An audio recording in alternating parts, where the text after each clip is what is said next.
وعن ابي ذر رضی اللہ تعالی عنہ قال قال رسول اللہ صلی اللہ علیہ وسلم یقول اللہ تبارک و تعالی یا عبادی انی حرمت الظلم علی نفسی وجعلته بینکم محرما فلا تظالموا۔ رواہ مسلم۔ یہ مسلم کی حدیث کا ایک ٹکڑا ہے۔ اس حدیث کو بیان کرنے والے صحابی ابو ذر غفار رضی اللہ تعالی عنہ ہیں۔ یہ ابو ذر غفار رضی اللہ تعالی عنہ وہ عظیم صحابی ہیں جو قبیلہ غفار سے تعلق رکھتے تھے۔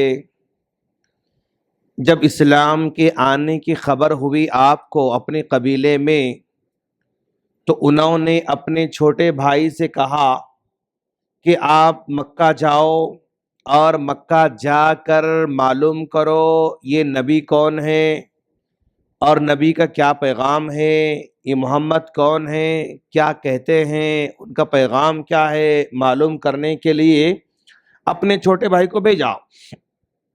اب ان کے چھوٹے بھائی مکہ مکرمہ آئے۔ آنے کے بعد لوگوں سے نبی صلی اللہ علیہ وسلم کے بارے میں معلوم کیا لوگوں سے، تو اس سے بات کر رہے ہیں تو یہ کہتا ہے کہ ارے وہ محمد تو پاگل ہے، اس سے بات کریں تو وہ کہہ رہے وہ محمد تو شاعر ہے، اب اس سے بات کریں یہ کہہ رہے کہ ارے محمد تو مجنون ہے۔ اس طرح جن جن لوگوں سے بھی آپ نے بات کی، کسی نے شاعر کہا، کسی نے پاگل کہا، کسی نے فلاں کہا، کسی نے فلاں کہا، اور انہوں نے خود اللہ کے رسول کی باتیں سنی تو لگا کہ یہ تو پاگل نہیں لگ رہا ہے، یہ پاگل کہہ رہا ہے، یہ شاعر کہہ رہا ہے، یہ دیوانہ کہہ رہا ہے، یہ مجنون کہہ رہا ہے۔ لوگ تو ایسا کر رہے ہیں، بٹ ان کے باتوں کو سننے کے بعد محسوس ہو رہا کہ بھئی یہ ایسا نہیں ہے۔ پھر بھی وہ واپس اپنے بھائی کے پاس جاتے ہیں۔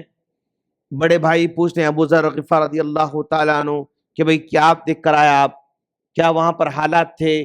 تو انہوں نے جیسا دیکھا ویسا کہا کہ کوئی پاگل کہتا ہے، کوئی دیوانہ کہتا ہے، کوئی شاعر کہتا ہے، کوئی مجنون کہتا ہے، لیکن ان کی باتوں کو سننے کے بعد مجھے لگتا ہے کہ وہ پاگل تو نہیں ہو سکتے، وہ شاعر بھی نہیں ہو سکتے، مجنون بھی نہیں ہو سکتے، لیکن لوگ ایسا کہتے ہیں۔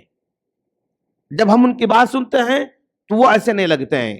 یہ چھوٹے بھائی نے بڑے بھائی کو رپورٹ دی، تو بڑے بھائی ابو ذر غفار نے کہا کہ اچھا بات ایسی ہے تو ایک کام کرنا پڑے گا، مجھے خود جا کر دیکھنا پڑے گا کہ کیا ماجرا ہے، کیونکہ تمہاری باتوں سے مجھے کلیئرٹی نہیں مل رہی ہے اور وضاحت نہیں ہو رہی ہے، مجھے خود جا کر دیکھنا پڑے گا کہ کیا ماجرا ہے۔ ابو ذر غفاری رضی اللہ تعالیٰ عنہ خود مکہ مکرمہ آتے ہیں۔ آنے کے بعد وہ خاموش جائزہ لے رہے ہیں، چھپ چھپ کر بیٹھے ہوئے ہیں۔ پہلا دن گزر جاتا ہے لیکن کوئی کلیئرٹی نظر نہیں آ رہی ہے۔ دوسرا دن جا رہا ہے، کوئی کلیئرٹی نظر نہیں آ رہی ہے۔ پہلا دن آپ کہہ رہے ہیں کہ بس میں وہاں پر زمزم پی کر پہلا دن گزارا، اور پھر دوسرا دن بھی میں حرم کے پاس بیٹھا رہا، کعبہ کے پاس بیٹھا رہا، بس زمزم پی کر میرا دن گزر گیا۔ پھر تیسرا دن آیا تو پھر اسی طرح میرا گزر رہا تھا۔ حضرت علی رضی اللہ عنہ میرے پاس آئے، آ کر کہا کہ بھئی آپ نئے آدمی ہیں لگتے ہیں، آپ اس علاقے کے تو نظر نہیں آ رہے ہیں، آپ نئے آدمی لگ رہے ہیں، کچھ ڈھونڈ رہے ہیں، کچھ تلاش کر رہے ہیں، اور آپ 3 دن سے یہاں پر آ رہے ہیں تو کیا کھا رہے ہیں، کیا پی رہے ہیں، کیا تلاش کر رہے ہیں؟ حضرت علی رضی اللہ عنہ نے مجھ سے پوچھا۔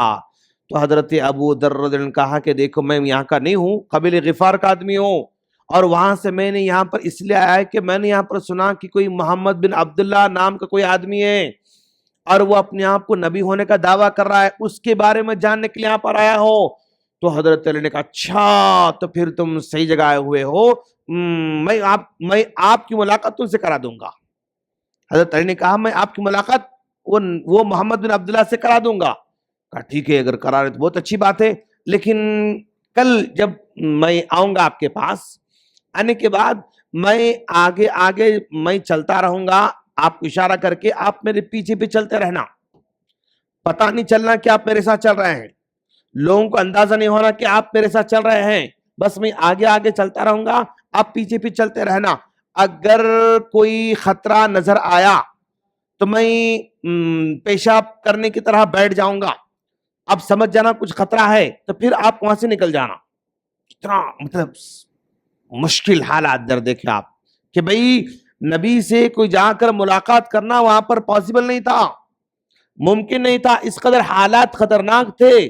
تو حضرت علی رضی اللہ عنہ نے دوسرے دن جا کر ان کو اشارہ کیا تو وہ پیچھے پیچھے چل رہے ہیں, اور آپ نے پہلے کہا تھا اگر کچھ خطرہ نظر آئے تو میں بیٹھ جاؤں گا اور آپ جو ہے نکل کر چلے جانا. تو اس طرح سمجھانے کے بعد یعنی سیدھے اللہ کے رسول کے پاس لے کر جاتے ہیں, اللہ کے رسول سے ملاقات کرتے ہیں. کہا کون ہیں آپ؟ میں ابو ذر ہوں. کہاں کے ہیں آپ؟ میں قبیلہ غفار کا آدمی ہوں. کیا کرنے آئے ہیں آپ؟ میں نے سنا ہے کہ نبی آئے ہیں, وہ کچھ سناتے ہیں, میں ان کی باتوں کو سننے کے لیے آیا ہوں. کہا اگر ایسی بات ہے تو اللہ کے رسول صلی اللہ علیہ وسلم نے ان کو ایمان کی دعوت دی, اسی وقت ایمان قبول کر لیتے ہیں. لیکن اللہ کے رسول کہتے دیکھو اب تم نے ایمان قبول کر لیا لیکن کسی کو بتانا نہیں, ابھی کسی کو بتانا نہیں, حالات ہمارے سازگار نہیں ہیں, کسی کو نہیں بتانا. بھائی کسی کو نہیں بتانا کہنے کے باوجود بھی وہ کعبۃ اللہ کے پاس گئے, جا کر اعلان کر دیا کہ لوگوں سنو, میں محمد پر ایمان لے کر آیا ہوں, میں نبی پر ایمان لے کر آیا ہوں.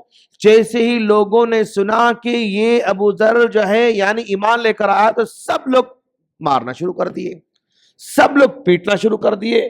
تو کچھ جو ہے وہاں کے بڑے لوگ ان کے پاس آئے, آ کر کہا کہ لوگوں جانتے ہو یہ غفار کے قبیلے کا آدمی ہے, یہ قبیلہ وہاں پڑتا ہے جہاں پر ہماری تجارتی قافلے گزرتے رہتے ہیں, اگر تم اس کو مار دو گے اور ظلم کرو گے تو وہ قبیلے والے تمہارے کاروبار کو بند کر دیں گے. کیوں, تم جس راستے سے گزرتے ہو وہاں غفار قبیلہ پڑتا ہے, اگر اس کے آدمی تم مارو گے نا ڈیفینیٹلی پھر وہ تمہارے قافلوں کو جو ہے روکنا شروع کر دیں گے, تمہارا کاروبار ختم ہو جائے گا. تو بڑے لوگوں نے سنایا تو لوگ جو ہے سارے کے سارے ہٹ گئے. پھر یہ ابو ذر غفاری اپنے قبیلے کو جا کر ایمان کی دعوت دیتے ہیں, تو آدھا قبیلہ پورا کا پورا ایمان لے کر آتا ہے. تو یہ ابو ذر غفاری فرماتے ہیں کہ اللہ کے رسول صلی اللہ علیہ وسلم نے فرمایا, اللہ فرماتا ہے, اس کو حدیث قدسی کہتے ہیں. حدیث قدسی کا مطلب جہاں پر نبی بات اللہ کی طرف منسوب کرتے ہیں. اللہ نے فرمایا, اللہ خود کہتا ہے یا عبادی, اے میرے بندو, ڈائریکٹ اللہ اپنے بندوں سے خطاب کرتا ہے, نبی کو ہٹا دیتا ہے بیچ میں سے, اس کو حدیث قدسی کہتے ہیں. تو حدیث قدسی کے یہ 9 ٹکڑے ہیں, اس میں سے ایک ٹکڑا ہم آپ کے سامنے رکھنے جا رہے ہیں. اللہ فرماتا یا عبادی, اے میرے بندو, انی حرمت الظلم علی نفسی, میں نے اپنے آپ پر ظلم کو حرام قرار دیا ہے. وجعلتہ بینکم محرما, اور اس ظلم کو میں نے تمہارے اوپر بھی حرام کر دیا ہے. فلا تظالموا, آپ میں سے کوئی ایک دوسرے پر ظلم نہ کرے. تو اللہ تبارک و تعالی اپنے اوپر بھی کچھ چیزوں کو واجب کر لیتا ہے, ضروری کر دیتا ہے اور حرام کر دیتا ہے. جیسے اگر کوئی آدمی نیک عمل کرے تو اس پر رحم کرے گا, اللہ نے اپنے آپ پر واجب کر لیا, میں ضرور جو ہے رحم کروں گا. اگر کوئی گناہ کرتا ہے, ظلم کرتا ہے, تو میں ضرور اس کا بدلہ لے کر رہوں گا, اللہ یہ بھی قسم کھاتا ہے. یعنی نیکی کرو گے تو رحم کی قسم اللہ کھا کر رحم کرنے کا وعدہ کرتا ہے, اگر ظلم کرو گے تو بدلہ ضرور لے گا, یہ اللہ تعالیٰ وعدہ کرتا ہے. کیا کرتا ہے؟ ظلم 3 طرح کا ہوتا ہے. ظلم 3 طرح کا ہوتا ہے. ایک ظلم بندہ سیدھے اللہ پر کر رہا ہے, ان الشرک لظلم عظیم, بندہ اللہ پر جو ہے ظلم کرتا ہے شرک کی شکل میں. دوسرا خود اپنے اوپر ظلم کرتا ہے, گناہ کرتا ہے تو بندہ اپنے آپ پر ظلم کر رہا ہے. تیسرا دوسرے انسانوں پر ظلم کرتا ہے. 3 طرح کے ظلم پائے جاتے ہیں. اگر بندہ اللہ پر ظلم کرے, توبہ کر لیتا ہے, اللہ معاف کر دینے والا ہے, اللہ اپنے حق کو معاف کر دینے والا ہے. میں نماز نہیں پڑھا, میں توبہ کر رہا ہوں, میں نے اللہ پر ظلم کیا, اس کے حق کو مارا, اللہ معاف کرنے والا ہے. اپنے آپ پر میں نے ظلم کیا, گناہ کرتا رہا اور میں نے توبہ کر لیا, اللہ مجھے معاف کرنے والا ہے. 2 چیزوں کو اللہ معاف کرنے کا وعدہ کرتا ہے. لیکن اگر میں کسی دوسرے پر ظلم کرتا ہوں تو وہاں پر اللہ بیچ میں نہیں آتا. میں نے کسی پر ظلم کیا اور اللہ تو مجھے معاف فرما، تو مجھے معاف فرما، اللہ بیچ میں یہاں آنے والا نہیں، وہ معاف کرنے والا نہیں جب تک کہ وہ بندہ مجھے معاف نہ کرے. تو آج جو بندہ دوسروں پر ظلم کر رہا ہے، اور یہ ظلم الگ الگ شکلوں میں ہو سکتا ہے، شوہر کا بیوی پر ظلم کرنا، بیوی کا شوہر پر ظلم کرنا، ماں باپ کا بچوں پہ ظلم کرنا، بچوں کا ماں باپ پر ظلم کرنا، پڑوسی کا پڑوسی پر ظلم کرنا، تاجر کا اپنے کسٹمر پر ظلم کرنا، ایک آدمی جو ہے اپنے نوکروں پر ظلم کر رہا ہے، یعنی بے شمار طریقے سے بندہ ظلم کر رہا ہے. اگر یہ بندہ مرنے سے پہلے اگر وہ بندے سے معافی نہ مانگے اور وہ بندہ معاف نہ کرے تو کل قیامت کے دن برابر بدلہ دینا پڑے گا. میں نے گناہ کیا، توبہ کیا، اللہ معاف کر دے گا. میں نے شرک کیا، اللہ توبہ کیا، اللہ معاف کر دے گا. میں نماز نہیں پڑھا، یہ اللہ کا حق ہے اور میں توبہ کروں، اللہ معاف کر دے گا. لیکن بندے پر اگر میں ظلم کر رہا ہوں تو بندہ جب تک خود معاف نہ کرے اللہ معاف کرنے والا نہیں ہے. اللہ کے رسول نے فرمایا من اقتطع حق امرئ مسلم، اگر کوئی آدمی کسی دوسرے کی بالشت بر زمین پر قبضہ کر لیتا ہے، گھر بناتے بناتے ذرا آگے بڑھ گیا، کھیت میں جو ہے یعنی ہل چلاتے بازو والوں کو آگے بڑھ گیا، اگر ایک بالش بھر بھی اگر زمین اگر وہ آگے بڑھتا ہے تو اس بالش بھر زمین کو 7 زمینوں کی مٹی کا ہار بنا کر اللہ گلے میں ڈالنے والا ہے. اللہ کے رسول جب یہ کہا تو اگر کسی کا حق تم مارو گے نا، اللہ جنت کو حرام کر دیتا ہے، جہنم کو واجب کر دیتا ہے. صحابہ کرام نے پوچھا وَإِن كَانَ شَيْئًا يَسِيرًا یا رسول اللہ، اللہ کے رسول چھوٹے سے چھوٹا حق مارے تو بھی کیا اللہ جنت حرام کر دیتا ہے؟ اللہ کے رسول نے کہا وَإِن كَانَ قَضِيبًا مِّنْ عَرَاقٍ، اگر تم کسی دوسرے کی ایک مسواک بھی لے لو گے نا، ناجائز طور پر کسی دوسرے کی مسواک بھی لو گے، تب بھی اللہ اس مسواک کے لینے کی وجہ سے جنت تم پر حرام کر دیتا ہے. تو گویا ایک بندہ دوسروں کے حقوق کو مارتا ہے نا تو وہاں پر اللہ اس پر جنت کو حرام کر دیتا ہے. اور یہ حق اگرچہ کہ چھوٹے سے مسواک ایک پیلو کی کاڑی کیوں نہ ہو، اگر اتنا بھی کسی اور کا لے لیتا ہے، اگر وہ بندہ اس کو معاف نہ کرے پھر اللہ اس کو معاف کرنے والا نہیں ہے. تو اسی لیے اللہ کا رسول آخری موقع پر لوگوں سے کہتے ہیں کہ لوگوں اگر میں نے کسی پر ظلم کیا ہے، اگر میری وجہ کی تکلیف ہوئی ہے، دنیا میں مجھ سے بدلہ لے لے، میں وہاں اس کا بدلہ نہیں دے سکتا. ایک صحابی نے کہا اللہ کا رسول مجھے آپ سے بدلہ لینا ہے، مجھے آپ سے بدلہ لینا ہے. صحابہ کرام پریشان ہو گئے، بھی کیسا آدمی ہے نبی سے بدلہ لینا چاہتا ہے. کہا ٹھیک ہے اٹھو، کیا مسئلہ ہے؟ ایک مرتبہ آپ نے میرے سینے پر ایسا زور سے جو ہے لگایا کہ بھئی مجھے تکلیف ہوئی تھی، اب میں بدلہ لینا چاہتا ہوں. تو اللہ کے رسول نے کہا چادر اتار کر کہا کہ آؤ مجھ سے بدلہ لے لو.